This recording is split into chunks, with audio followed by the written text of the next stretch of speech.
look at you. Put you right here.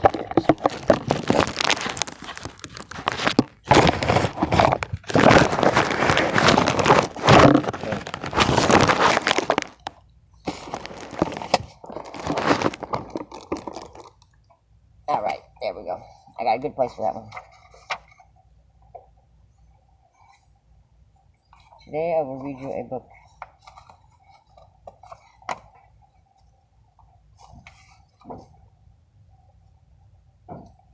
Once there was a man who was looking for balance in his life. He wanted to be happy, at work and at home, and he wanted other people to be happy and produce as well. It was frustrating for him because he tried his best to make himself and others happy. No matter what he did, however, it never seemed to be enough. When he was alone, he did not have the peace of mind he wanted. Something important was always missing in his business and personal relationships. At best, he sometimes disappointed himself and others. At worst, he caused people pain though he was usually aware of it. He had become skeptical. The man wondered if he would discover the secret of balance. He knew enough about happiness, however, to realize that if he ever found it, he would eventually find it somewhere within himself. But he wondered how that would affect others. In the meantime, the man looked for someone who had already found the answer and who might share the secret with him. After being with many people, the man realized that most people felt as he did. He had found only a few individuals who seemed happy, but they were either unwilling or unable to share their secret with him. The man knew, however, that for his own sake, and for the good of the people who worked and lived with him, he needed to find the answer soon. He wished he could find someone who knew the answer, lived it, and could explain it to him in a useful way. Perhaps, he thought, such a secret is too personal to share with a stranger. If I only knew someone. Then all of a sudden he remembered someone he knew very well who had become more successful in his work and happier in his life. Uncle, as everyone in the family called him, seemed to enjoy everything from good health to great wealth. Although the man had heard it wasn't always that way, he also enjoyed a happy family and social life. Uncle always looked happy, as did other people when they were around him. He remembered how happy he felt when he was with his uncle. Uncle seemed to know how to make both himself and other people happy. He wondered why he hadn't spoken more in depth with this uncle before. It had always been just light conversation at family gatherings. He telephoned and asked to see him. They arranged to meet the next day. He felt his uncle smile as he entered the older man's home. As soon as he felt comfortable, he asked, "Are you happy, Uncle?" Uncle said, "I'm very happy, but I must admit there's been true only for the last few years. I remember a time when I felt totally out of balance. If it's not too personal, Uncle, may I ask how you became happier?" "It's simple," his uncle said. "In fact, whenever things get complicated and I get confused," Uncle added, "I get clear and probably part of I get clear by remembering this.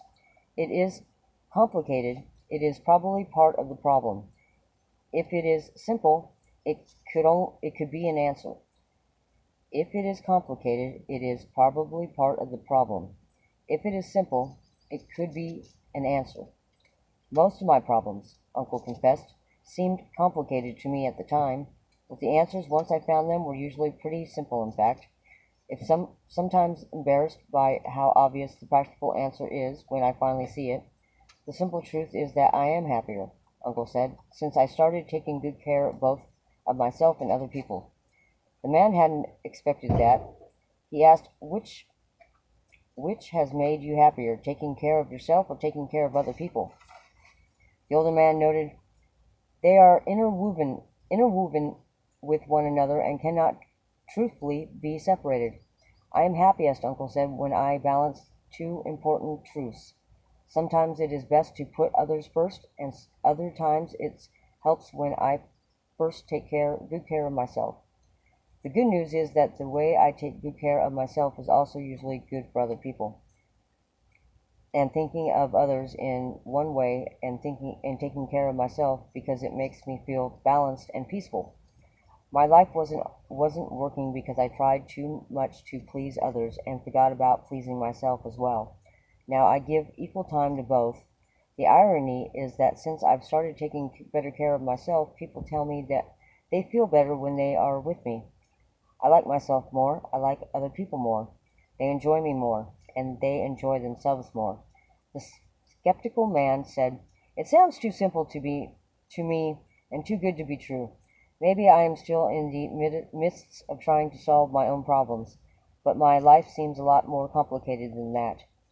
His uncle said, "I don't blame you for doubting, but the truth is that the secret is so simple, practical, and powerful that when you do it, everybody wins."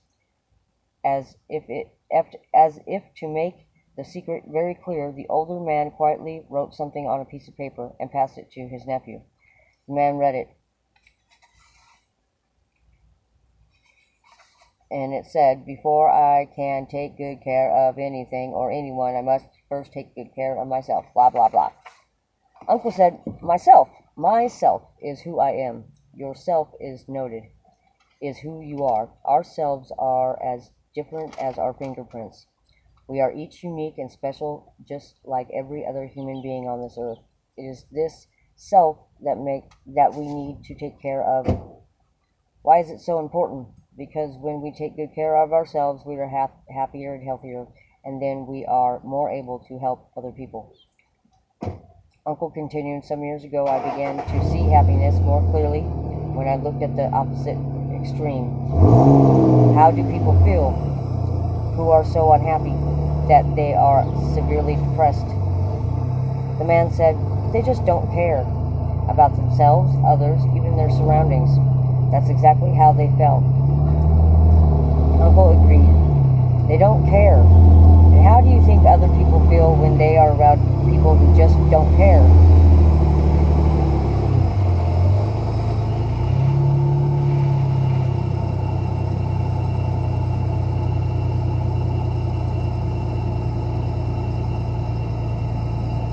The man smiled and said, "It's depressing. Some people who take very poor care of themselves are clearly not good for others."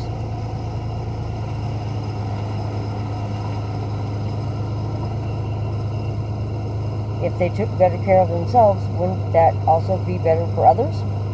While the man was thinking, Uncle asked, "What's the first sign that a depressed patient is recovering?" They started to take better care of themselves. They combed their hair, for instance. Uncle nodded. "Yes, healthy people take good care of themselves. Unhealthy people do not. So what do you think I did?" Uncle said. Uncle answered with his own question. "I started to see myself as a caretaker." You can too, if you like. Imagine, if you will, his uncle continued, that you are the respected caretaker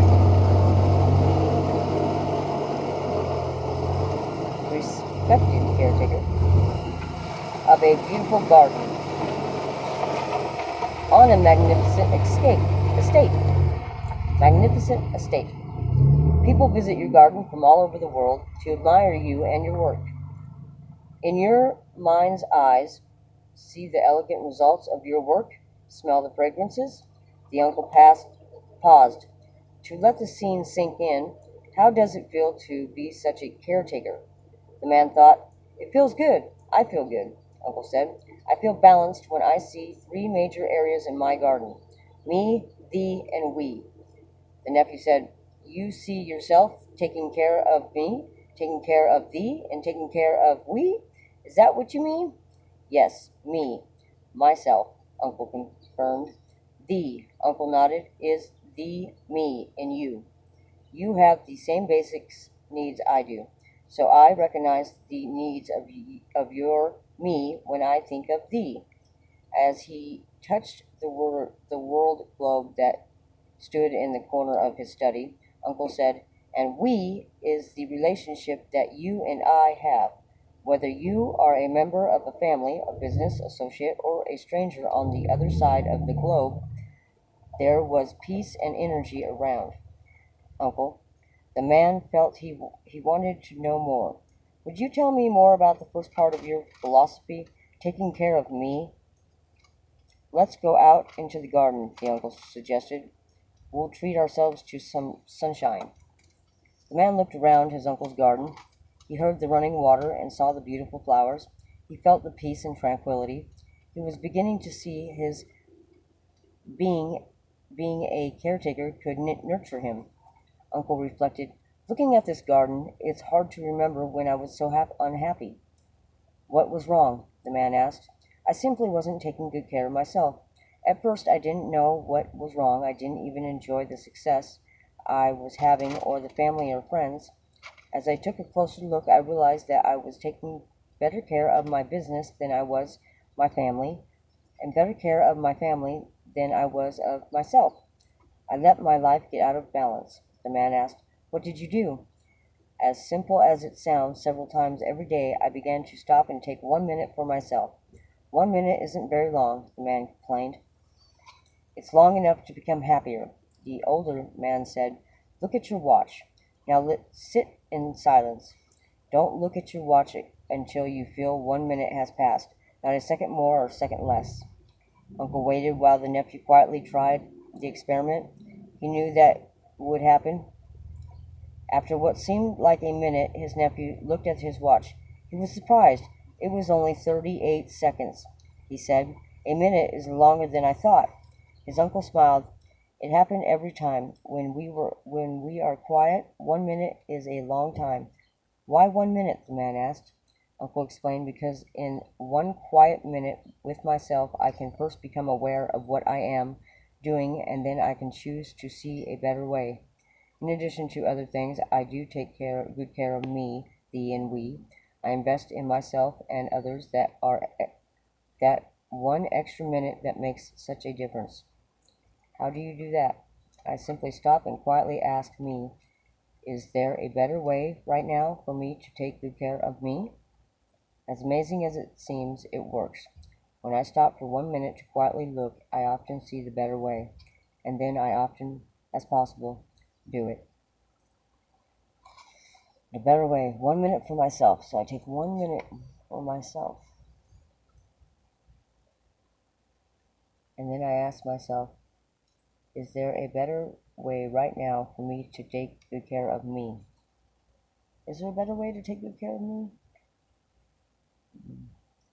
I don't know what me is.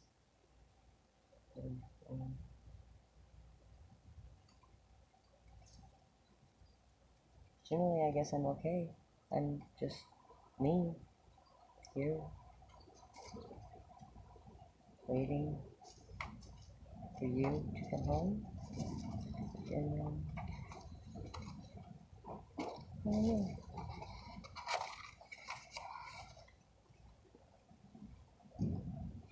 He says, because the simple quick minute of looking at and thinking about my behavior or my thoughts leads on to something very powerful. It leads me within myself to listen to my own wisdom.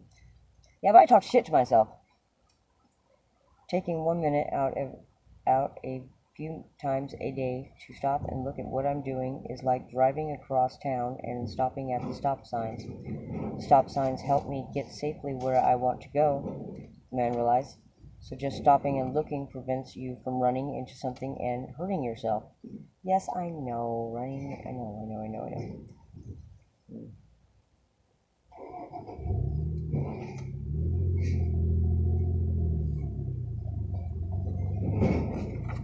Bye, Lauren. We'll see you later.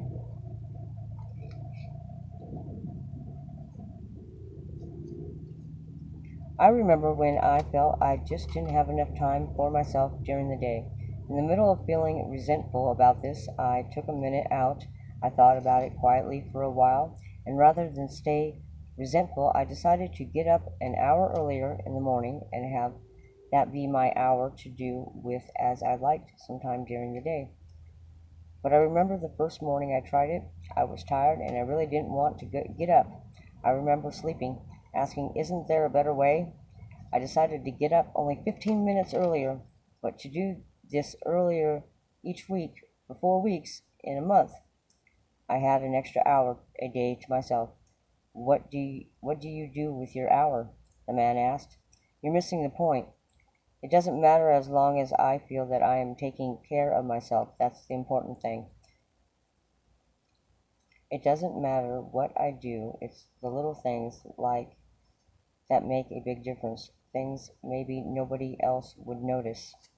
One thing I do when I get up, when I get rushed, feel overwhelmed, and lose my perspective is to ask myself another simple question. 10 years from now, how much difference is this going to make? The man nodded. I bet you do fewer unimportant things now and are probably more peaceful. That's true, his uncle confirmed. Another thing I do for myself, the older man added, is to laugh. The more often I laugh, the harder, healthier, and happier I am. I remember hearing a great comedy album on the radio. It made me laugh so hard, and I felt so good that I bought some comedy tapes for my car.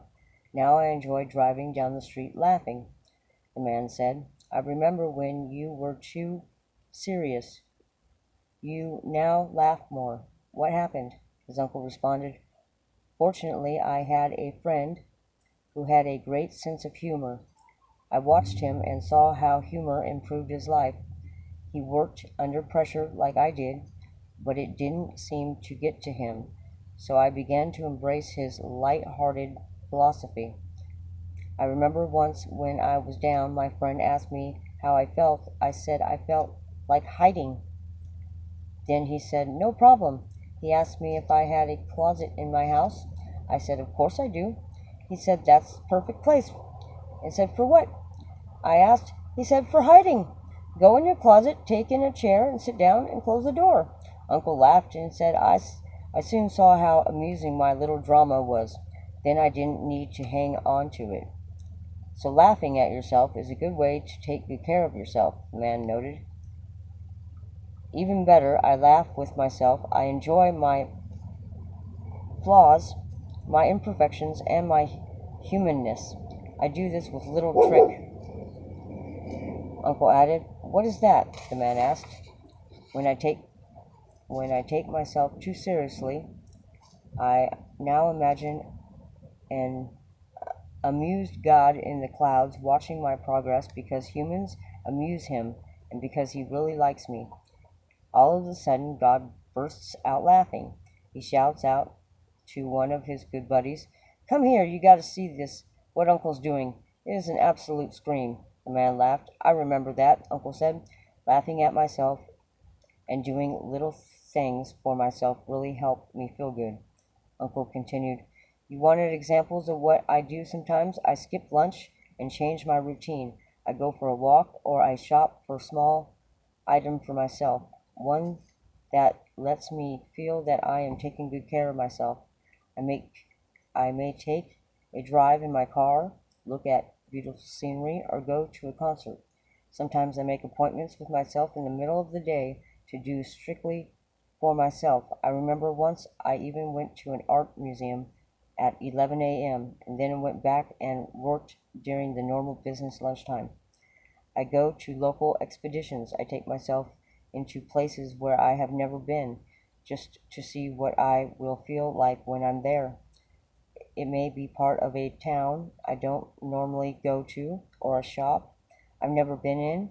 The change makes me feel more adventurous and alive. There are little things, but there are something more important. The older man handed his nephew a plaque he kept on his desk in his study. It read, I treat myself the way I would like others to treat me. And that's the end of chapter 1. We'll do chapter 2 in a little while.